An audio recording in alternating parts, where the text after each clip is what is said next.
हे पण आमचा छोटा शेतकरी कसा चला चला 30 रुपये को एक जोडी. जाते का बाजारात? नको, नको, आपल्या गावात बरं. गावातच बरं आहे. हे पा इकडे आमची मंडळी चालू आहे आता उद्याच्या बाजारला मेथी नेण्याची तयारी.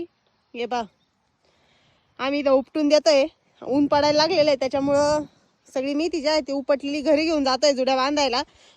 तृप्तीचे आजोबा घरी बसलेले आहेत जुड्या बांधायला.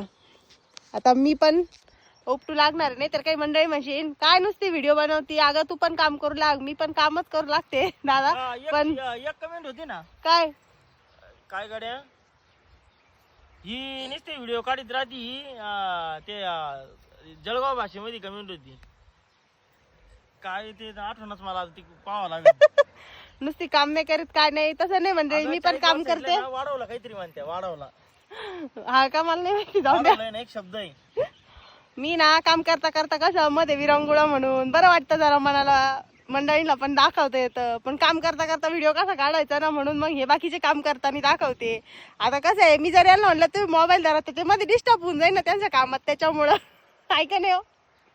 आता माणसं म्हणते भाऊ मांडी घालू मग त्याची हे का कमराला कळ लागली होती भाऊ. सकाळपासून किती मेथी उपटली, मस्त वाटलं, भारी भाव भेटला.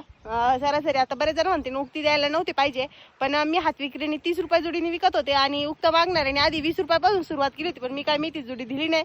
नंतर ते शेवट म्हणले 28 रुपयांनी, तर म्हणलं चला 28 तर 28. मग 28 रुपयांनी 50 जुड्यांचं एक पोतं डायरेक्ट त्यांना देऊन टाकलं आणि बाकीचे राहिलेले जे 50-60 जुड्या 50-52 जुड्या होत्या त्या सगळ्या मी 30 रुपयांनी हात विक्रीने विकून आले. म्हणजे आम्ही दोघं जण.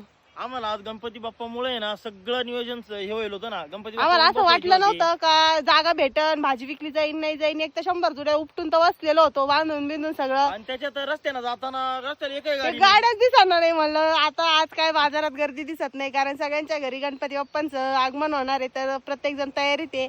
आपली मेथीची भाजी काय विकली जाणार नाही, पण गणपती बाप्पांच्या आशीर्वादाने आज पहिलाच दिवस मेथीचं एकदम मस्त अशी बोवणी झालेली आहे आणि मेथीच्या जुडीला इतका भारी भाव भेटलेला आहे. जे शेतकरी मंडळी त्यांना माहिती आहे की आपण जे शेतामध्ये पीक केलंय त्याला जर आपल्या मनाजोगता चांगला भाव भेटला ते मेहनतीचं फळ मिळाल्यासारखं वाटतं आणि आनंद म्हणजे सांगता येत नाही, खरं शब्दात सांगू शकत नाही. एकदम मस्त वाटलेलं आहे. तर चला मंडळी फक्त एवढंच आहे का फुलं यायच्या आत सगळी मेथी उपटून झाली पाहिजे. थोडक्यात आम्ही जी अपेक्षा पित्तर पाठात विकायची ठेवली होती ना ती अपेक्षा आता पूर्ण झालेली. आम्हाला असं वाटलं होतं का पित्तर पाठाच्या आधीच आमची मेथी आलेली तर भाव जरा कमी जादा होईल, पण असं काही झालं नाही. 30